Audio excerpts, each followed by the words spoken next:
Finalmente, os episódios 5 e 6 do dorama Quando o Telefone Toca saíram. Eu estava ansiosíssima, meu Deus, 2 semanas sem, não é pra poucos. Mas finalmente saíram e hoje eu trago os resumos do dorama Quando o Telefone Toca, episódios 5 e 6. Não esquece de dar o like e seguir o canal. O episódio 5 começa mostrando a versão dele de como as coisas aconteceram antes de chegar no terraço. Antes de ir lá pra cima, ele confronta a mãe dela e pede o porquê de a Hee-ju não falar mais. E a mãe dela responde que foi por causa de um trauma e o Seon diz pra ela tomar cuidado de como falar com a Hee-ju e para medir as palavras. E agora, enquanto estão na ligação e ela está lá também, quando ele chega lá em cima, tem a impressão que ela queria se jogar do telhado, o que não é verdade. E com o susto de vê-lo, ela acaba caindo por cima dele, pois ele tenta pegá-la, pois ela tropeça. E depois ele a confronta do porquê que ela não fala, pois acabou de fazer um som com a boca. E nós sabemos que ele sabe que ela consegue sim falar. Ele recebe uma ligação do seu secretário e diz que a ligação finalmente durou 10 minutos e que conseguiram localizar o bandido e que ele está no meio do prédio que o Seon está. Logo em seguida, Seon sai atrás da Hee-ju e eles descem para a festa novamente. Ele pede para o seu secretário modular a voz do bandido. Em um flashback, é nos mostrado a relação deles quando crianças e que ele a salvou de ser mordida por um cachorro e que nem por isso ela gritou e que ele está impressionado com isso. Em casa, ele a confronta dizendo do porquê ela ter o enganado por todos esses anos e fazer ele de bobo por 20 anos e principalmente depois que eles casaram, que não precisava mais esconder. Mas ela continua muda e digita no celular que todos têm um segredo e ainda pergunta se ele não tem os dele também. No outro dia sai a divulgação se ela passou ou não no teste para ser intérprete e ela passou. Agora vai trabalhar no mesmo local que ele. E então mais tarde ele até a parabeniza por ter conseguido passar no teste e eles marcam um encontro, pois ela quer agradecê-lo pelo emprego novo. Ele pede para o encontro ser em uma loja de roupas, pois ele quer dar roupas novas de presente para ela. Agora, nessa mesma loja, vemos a irmã dela que também está lá, mas eles ainda não se encontram e não se esbarram. Ele recebe uma ligação do secretário e ele diz que o bandido é uma mulher, na verdade, e não é um homem. Mas é interrompido quando a Hee-ju sai do provador da loja e ele fica de boca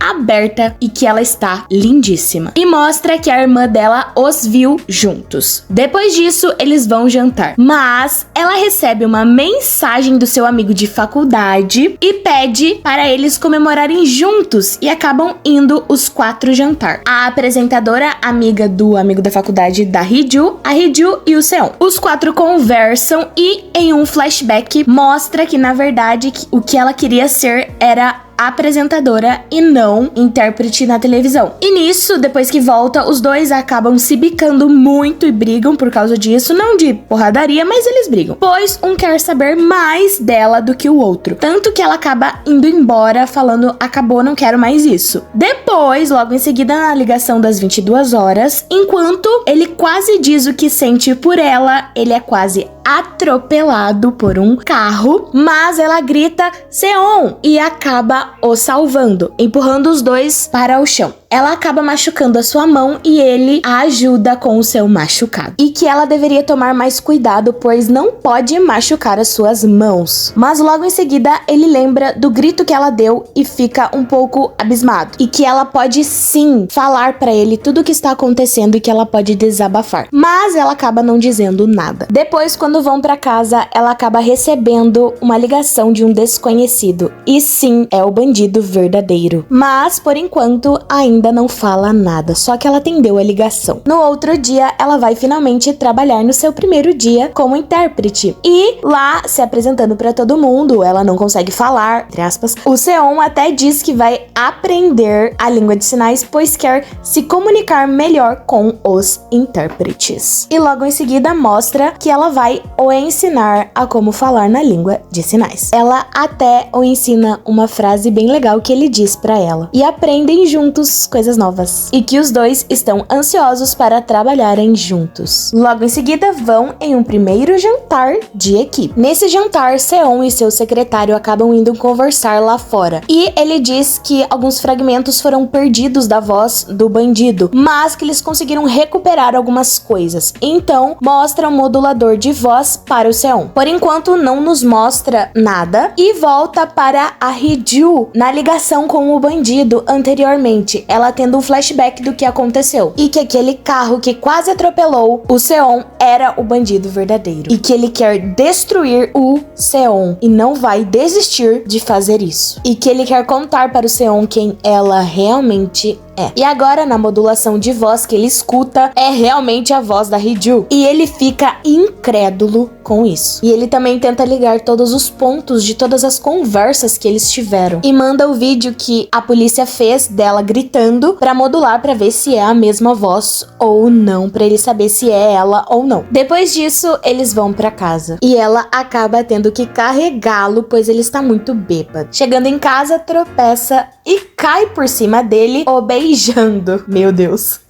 E quando ela deixa o celular dele cair no chão, vem uma mensagem de que o modulador de voz deu 99,99% de compatibilidade às duas vozes que eles compararam. O episódio 5 acaba dessa forma. O episódio 6 começa com o Seon tendo um pesadelo de uma pessoa o afogando. E mostra também que os dois dormiram no chão. Ela também dormiu com ele ali. E então, quando acordam, os dois levantam assustados. E que ele não se lembra do beijo que eles deram. Em seguida, quando vão tomar café da manhã, ele pergunta do porquê deles estarem deitados juntos e dormirem juntos daquela forma. Ela fica sem jeito em responder e pergunta se pode dizer tudo honestamente o que aconteceu. Ele diz que sim, mas quando ela vai dizer algo, o telefone dele no quarto toca e é o secretário dele dizendo o que houve com a modulação de voz. E ele vê a mensagem que ele mandou de 99% de chance daquela pessoa ser a voz do bandido. Ele até cai na cama de assustado, pois sabe que é a Hee-ju a pessoa que está o ameaçando. E em uma reunião que tiveram mais tarde, ele sabe que a Hee-ju não é cúmplice do outro cara. Até diz isso pro secretário, mas não diz que ele sabe que é a Hee-ju, pois o secretário não pode saber que é a Hee-ju. E que ele não está se sentindo nada bem e olha todos os passos que aconteceu e de todas as pistas que deram que era a Hee-ju a pessoa que estava o ameaçando. E ele fica meio assim, como eu fui burro de não ter percebido antes o que estava acontecendo. E acaba lembrando de todas as falas que a Hee-ju teve nas ligações e de todas as coisas que ela deu indício de ele não tratar ela muito bem. E ele fica triste com isso, pois quer sim tratar ela bem. Depois da reunião que ele tem com o secretário, ele acaba encontrando a Hee-ju para terem mais aulas de intérpretes e como saber das línguas de sinais. Ele acaba pedindo várias frases para ela, para que ele possa dizer isso para ela também. E ela ensina os sinais das palavras perdão,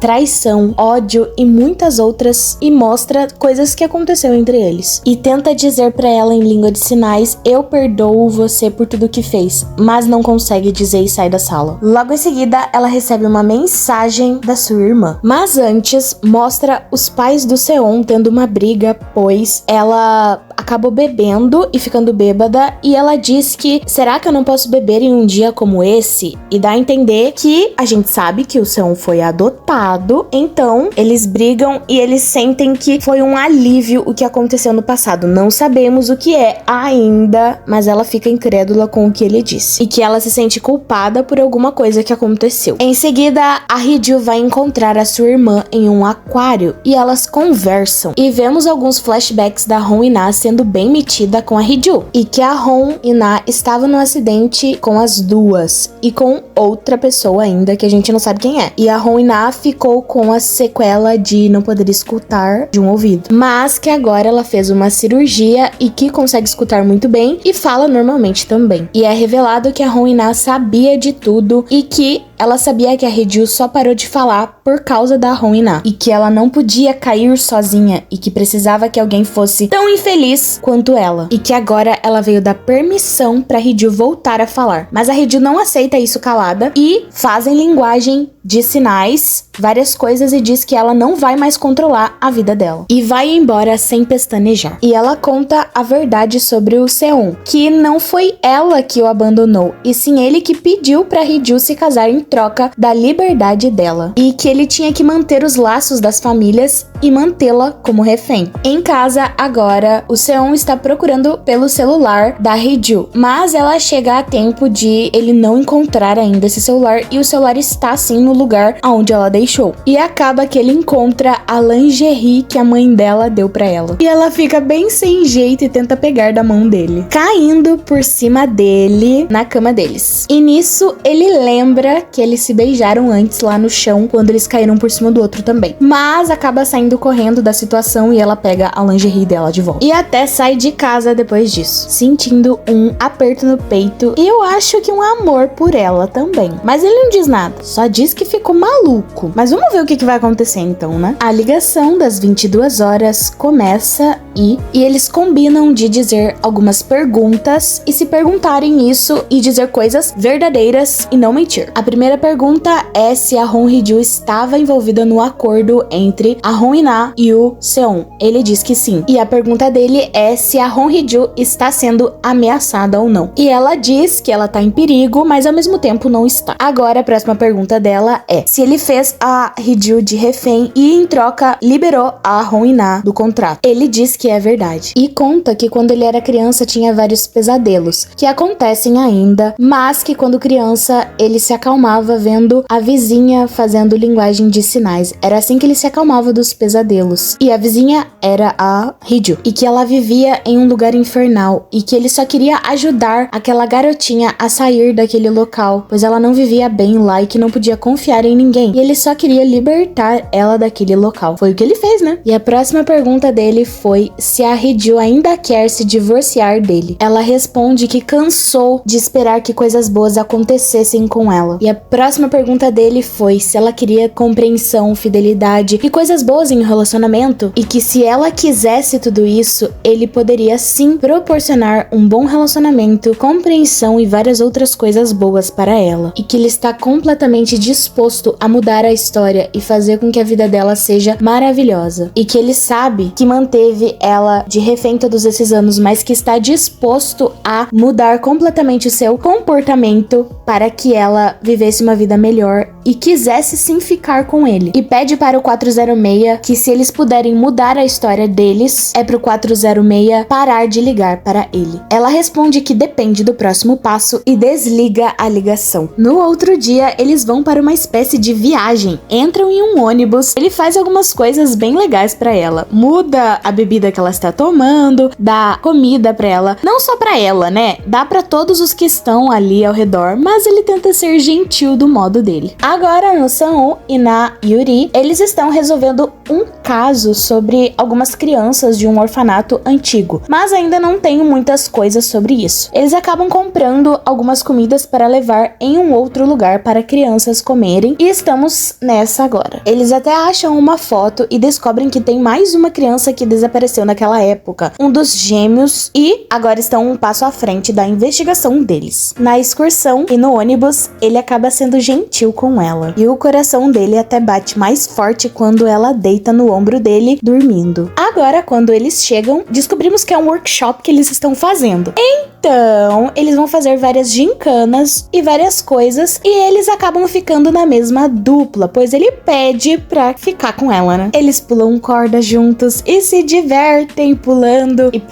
e conseguem fazer isso juntos. Agora, no Sang-woo e na Yuri, eles descobrem que tem outro gêmeo, então eles vão atrás desse outro gêmeo, pois um deles sumiu e eles vão atrás do outro. Mas eles precisam descobrir onde esse outro gêmeo está. Voltando para a gincana, agora é outra atividade. Eles vão ter que pular juntos e andar com a perna grudada. E o Seon e a Hee-ju ganham a gincana entre eles. Uhul! Ele até comemora pegando ela no colo e jogando ela pros lados e rodando ela. E os outros até acham bem estranho o que ele fez. Mas ele diz que acabou se empolgando com isso e por ele ter ganhado. E o prêmio que eles pediram foi tirarem uma foto juntos. E acaba sendo uma cena bem fofa deles, até fazendo um coração pra foto. Depois disso, eles acabam fazendo uma trilha juntos. E eles até tiram fotos depois da trilha, com todo mundo junto. Lá em cima, a Hee-Ju acaba caindo do penhasco. Meu Deus do céu, como assim? E logo em seguida começa uma busca incessante por ela, porque eles precisam encontrá-la. Ela caiu de um penhasco, pelo amor de Deus. E daí eles começam a procurá-la. E nisso mostra anoitecendo e a Hee-Ju deitada lá, sem se mexer, no chão. E parece que ela ficou desacordada por um tempo. Então, provavelmente ela sofreu alguma coisa e alguma lesão. Nisso, depois, mostra um flashback de que alguém empurrou ela do penhasco. E não ela caiu sozinha. Alguém empurrou ela. E várias buscas por ela acabam acontecendo. Inclusive, até a imprensa já sabe. E como o celular dela está completamente quebrado, ela tem que usar o celular do bandido. E acaba pensando que o seu disfarce vai acabar, pois aquele celular só liga pro Seon e mais ninguém. Ela não consegue nem ligar pra emergência. E ela sim liga pra ele, muito apreensiva com isso, e ele atende a ligação já dizendo Hee-Ju no telefone. E ela começa a dizer aonde ela tá para que ele possa procurá-la. E ele dá a dica dela pegar um sinalizador que tem no kit de primeiros socorros da mochila dela. Ela usa esse sinalizador e ele vai atrás dela, chorando, pois está muito abalado com o que está acontecendo. O episódio acaba com ele correndo atrás dela, dizendo eu tô indo, em uma cena épica e maravilhosa. Meu Deus, eu até chorei. Mas agora tem um epílogo das cenas deles e mostra aquela vez que ela caiu por cima dele e que eles se beijaram. E mostra o que ela não falou pra gente. Ela pergunta pra ele o que ele sentia por ela e ele responde que gosta da Hee-Ju. O episódio acaba dessa forma. Eu espero que você tenha gostado desse vídeo. Clica no like aqui embaixo, se inscreve no meu canal e bye bye. See you!